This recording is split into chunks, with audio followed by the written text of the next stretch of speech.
दोस्तों, एक कलेक्टर साहिबा प्रयागराज में महाकुंभ के दौरान हिजाब पहनकर चली जाती है और वहां की सुरक्षा और व्यवस्था का जायजा लेने लगती है। तभी कुछ महिला पुलिसकर्मी की नजर उन पर पड़ती है और वह उन्हें आतंकवादी समझकर उन्हें थाने ले जाती है।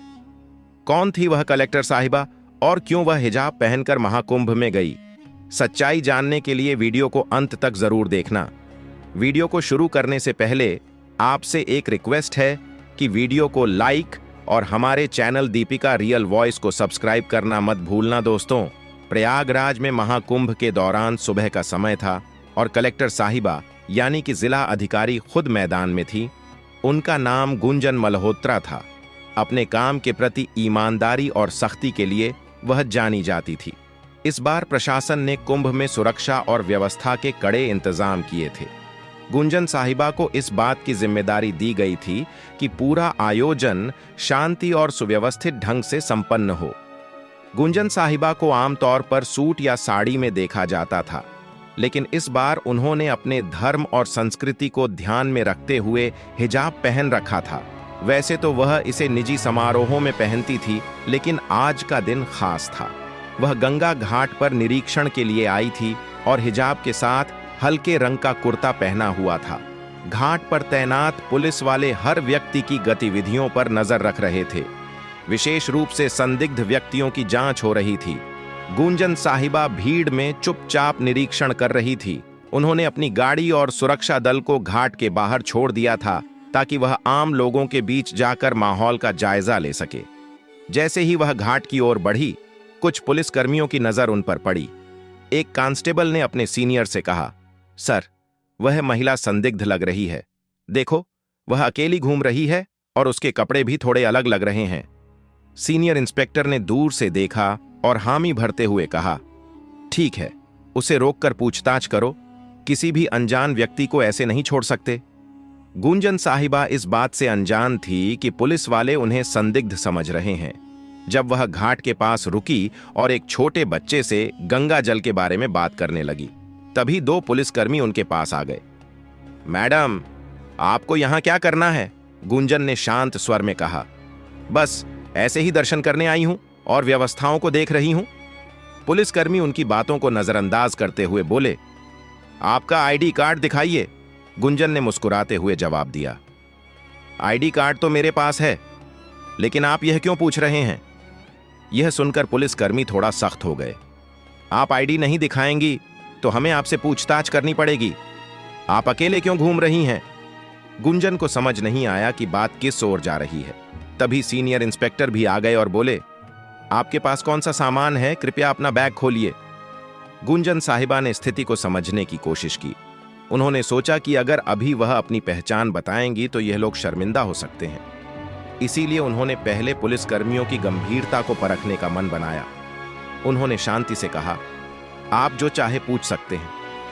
मैं यहां किसी गलत इरादे से नहीं आई हूं। पुलिसकर्मी अब पूरी तरह से शक के घेरे में आ गए। उन्होंने गुंजन का बैग ले लिया और जांच शुरू कर दी। इसी दौरान एक अन्य पुलिसकर्मी ने कहा, इन्हें थाने ले चलते हैं, वहां पूरी पूछताछ करेंगे। घाट पर खड़े लोग इस नजारे को देखने लगे। किसी ने कहा, लगता है कोई संदिग्ध है। देखो पुलिस वाले कितने गंभीर हैं। गुंजन साहिबा अब तक शांत थी। उन्होंने तय किया कि वह अब भी अपनी पहचान नहीं बताकर स्थिति को और आगे बढ़ने देंगी। गुंजन को थाने ले जाया गया। वहां इंस्पेक्टर ने उनसे सवाल जवाब शुरू कर दिए। आप कहां से आई हैं? यहां क्यों आई हैं? आपका नाम क्या है? गुंजन ने मुस्कुराते हुए कहा, क्या मैं अपना नाम बाद में बता सकती हूं? पहले आप अपने सवाल खत्म कर लीजिए।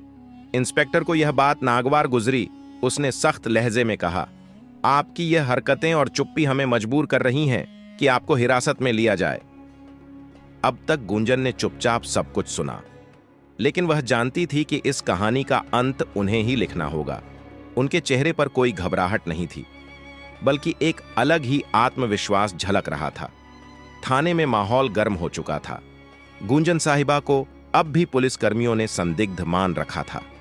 सीनियर इंस्पेक्टर ने बाकायदा उन्हें एक कुर्सी पर बिठाया और आसपास के पुलिसकर्मियों को निर्देश दिया, इनसे सख्ती से पूछताछ करो। जब तक पूरी जानकारी ना मिले इन्हें यहां से जाने मत देना। गुंजन साहिबा को यह सब थोड़ा मजेदार लग रहा था। वह सोच रही थी कि पुलिस का यह कड़ा रवैया उनकी व्यवस्था का ही हिस्सा है और यह देखना उनके लिए किसी अनुभव से कम नहीं था। हालांकि यह बात भी समझ में आ रही थी कि अब समय आ गया है कि वह अपनी असली पहचान जाहिर करे। इंस्पेक्टर ने एक और सवाल किया, आपके पास महाकुंभ में घूमने की अनुमति है या नहीं? गुंजन ने हल्की मुस्कान के साथ जवाब दिया, मैंने अनुमति ली है, लेकिन शायद आप मुझे पहचान नहीं पा रहे हैं। इंस्पेक्टर का गुस्सा बढ़ता जा रहा था। पहचान? हमें आपकी पहचान से मतलब नहीं है। सीधे सीधे अपनी आईडी दिखाओ और यह बातों का गोल मोल जवाब देना बंद करो। गुंजन अब भी अपनी जगह पर शांति से बैठी थी। तभी उन्होंने अपने बैग से पानी की बोतल निकाली और पूछा, क्या यहां पानी मिलेगा या खुद पीने के लिए लाना होगा? यह सुनकर एक कांस्टेबल झुंझला गया। मैडम, यह कोई पिकनिक स्पॉट नहीं है, आप जवाब दें, वरना यह नरमी हम और नहीं दिखाएंगे। गुंजन साहिबा ने आखिरकार कहा, अच्छा चलिए, आपको अपनी पहचान बताती हूं, लेकिन इसके बाद आप अपनी टीम को बताना कि पहले किसी के साथ ऐसा व्यवहार ना करें। यह सुनते ही इंस्पेक्टर को थोड़ा झटका लगा। उसने सीधा सवाल किया, कौन हो तुम और किस अधिकार से हमें सिखाने की बात कर रही हो? गुंजन ने अपने बैग से अपना आईडी कार्ड निकाला और मेज पर रख दिया। उस कार्ड पर साफ लिखा था, गुंजन मल्होत्रा, जिला अधिकारी। हरिद्वार। इंस्पेक्टर का चेहरा सफेद पड़ गया। वहां मौजूद अन्य पुलिसकर्मी भी एकदम चुप हो गए। कांस्टेबल, जो अभी तक सबसे ज्यादा बोल रहा था, धीरे धीरे पीछे खिसक गया। इंस्पेक्टर ने कार्ड उठाकर देखा और उसे बार बार पलटा। आप डीएम साहिबा हैं? गुंजन ने शांतिपूर्वक कहा। जी हां, और मुझे लगता है अब आप समझ गए होंगे कि मैंने अपनी पहचान पहले क्यों नहीं बताई। मैं सिर्फ यह देखना चाहती कि आप लोग अपनी ड्यूटी कितनी ईमानदारी और सतर्कता से निभाते हैं। और मैं कहूंगी कि आप लोग बुरे नहीं हैं, लेकिन सावधानी में भी थोड़ा संतुलन होना चाहिए। इंस्पेक्टर ने तुरंत खड़े होकर माफी मांगते हुए कहा, मैडम, हमें बिल्कुल अंदाजा नहीं था कि आप ही हमारी कलेक्टर साहिबा हैं। आपकी वेशभूषा और अकेले घूमने का तरीका थोड़ा असामान्य लगा, इसलिए हमने आपको रोका, लेकिन हमारा मकसद केवल सुरक्षा था। गुंजन ने जवाब दिया, मुझे पता है आप सभी अपनी ड्यूटी कर रहे थे और मैं खुश हूं कि आप चौकन्ने हैं, लेकिन ध्यान रखें कि अगर कोई महिला या आम नागरिक आए तो उनकी बातों को भी ध्यान से सुने। हिजाब या किसी के कपड़ों के आधार पर अंदाजा लगाना हमेशा सही नहीं होता। इंस्पेक्टर ने तुरंत थाने के स्टाफ को निर्देश दिया, गुंजन साहिबा जिला अधिकारी के लिए चाय पानी लाओ और तुरंत उनकी गाड़ी मंगवाओ। गुंजन ने मुस्कुराते हुए कहा, नहीं, इसकी जरूरत नहीं। मैं तो यह देखने आई थी कि हमारा प्रशासन कैसे काम कर रहा है और मुझे खुशी है कि आप लोग काम कर रहे हैं। लेकिन याद रखें, हर बार शक की बिनाह पर किसी को आतंकवादी या अपराधी मान लेना उचित नहीं है। यह बात सुनकर इंस्पेक्टर ने सिर झुका लिया। आपकी बात सही है मैडम, हमें इस पर काम करना होगा। गुंजन ने हंसते हुए कहा, काम तो ठीक है, लेकिन अब मुझे मेरे काम पर वापस जाने दीजिए और अगली बार किसी से बात करने से पहले उसकी बात को ध्यान से सुनने की आदत डालिए। थाने से बाहर आते समय कुछ पुलिसकर्मी और कर्मचारी उनके साथ घाट तक गए। वहां मौजूद लोग अब भी उन्हें देख रहे थे। कुछ लोग कानाफूसी कर रहे थे कि यह वही महिला है जिसे पुलिस ने पकड़ा था। गुंजन ने गाड़ी में बैठने से पहले पलट कर देखा और पुलिसकर्मियों से कहा, आप लोग अच्छा काम कर रहे हैं, लेकिन एक जिम्मेदार नागरिक से बात करते समय अपनी मानवता को भी बनाए रखें। और अगर आप मुझसे सहमत हैं तो यह संदेश अपनी टीम तक पहुंचाएं। इंस्पेक्टर ने सिर झुकाकर हामी भरी। जरूर मैडम। यह हमारी तरफ से एक सीख रही। थाने की घटना के बाद गुंजन साहिबा घाट पर वापस लौट आई। अब तक पुलिसकर्मियों और वहां मौजूद कर्मचारियों के चेहरे पर न केवल शर्मिंदगी बल्कि उनके लिए गहरी इज्जत भी साफ झलक रही थी। हालांकि गुंजन ने इस घटना को ज्यादा तूल नहीं दिया और अपने काम पर ध्यान केंद्रित किया। घाट पर लोग अब भी उन्हें देख रहे थे। कुछ ने पहचान लिया था कि वे कलेक्टर साहिबा हैं, तो कुछ अब भी यह सोच रहे थे कि यह महिला कौन थी जिसे पुलिस ने पकड़ा था। गुंजन ने भीड़ की परवाह किए बिना घाट पर मौजूद व्यवस्थाओं का जायजा लेना शुरू कर दिया। दोपहर तक यह घटना पूरे पुलिस स्टेशन में फैल चुकी थी। जिले के एसपी तक बात पहुंची और उन्होंने तुरंत थाने के इंस्पेक्टर को फोन किया। इंस्पेक्टर साहब, यह क्या सुन रहा हूं? आप लोग कलेक्टर मैडम को संदिग्ध समझकर पकड़ लाए। इंस्पेक्टर ने हिचकिचाते हुए जवाब दिया, सर गलती हो गई।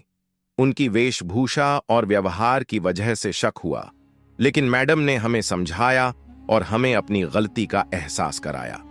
एसपी ने कड़े लहजे में कहा, सावधानी ठीक है, लेकिन अगली बार ऐसा कुछ हुआ तो इसका अंजाम भुगतने के लिए तैयार रहना। अब तुरंत अपने स्टाफ को इस मामले पर संवेदनशीलता से काम करने की ट्रेनिंग दो। इंस्पेक्टर ने हामी भरी और ठान लिया कि अब से वह और उनकी टीम हर संदिग्ध को इंसानियत के साथ ट्रीट करेंगे। इस घटना के कुछ दिनों बाद गुंजन साहिबा ने प्रशासनिक कर्मचारियों और पुलिस बल के लिए एक छोटी बैठक बुलाई। इसमें उन्होंने सीधे शब्दों में कहा, मुझे आप सब पर गर्व है कि आप लोग कुंभ जैसे बड़े आयोजन को संभाल रहे हैं, लेकिन मैं आपसे एक बात कहना चाहती हूं। कानून के पालन के साथ साथ हमें अपनी मानवता भी बनाए रखनी होगी। हर व्यक्ति पर शक करना जरूरी नहीं है।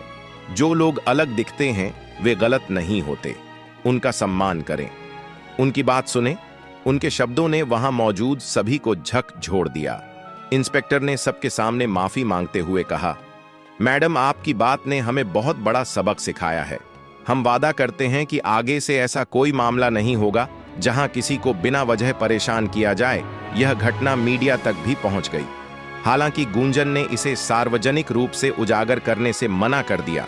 उन्होंने कहा, यह घटना व्यक्तिगत है और इसे उदाहरण के तौर पर लेना चाहिए, न कि इसे किसी विवाद का हिस्सा बनाना चाहिए।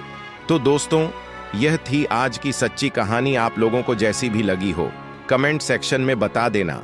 वीडियो अगर अच्छी लगी हो तो वीडियो को लाइक और चैनल को सब्सक्राइब जरूर करें, ताकि हमें थोड़ा सा हौसला मिले आप लोगों के लिए ऐसे ही अच्छे अच्छे वीडियो बनाने के लिए। इन कहानियों को सुनाने का उद्देश्य किसी को परेशान करना बिल्कुल भी नहीं है। यह कहानी आपको इसलिए सुनाई जाती है ताकि आप लोग इन कहानियों में से कुछ ना कुछ सीख सको और अपने जीवन में उस चीज को अप्लाई कर सको। मिलते हैं किसी नेक्स्ट वीडियो में नए टॉपिक के साथ। तब तक के लिए जय हिंद, जय भारत। आप सभी लोगों का बहुत बहुत धन्यवाद।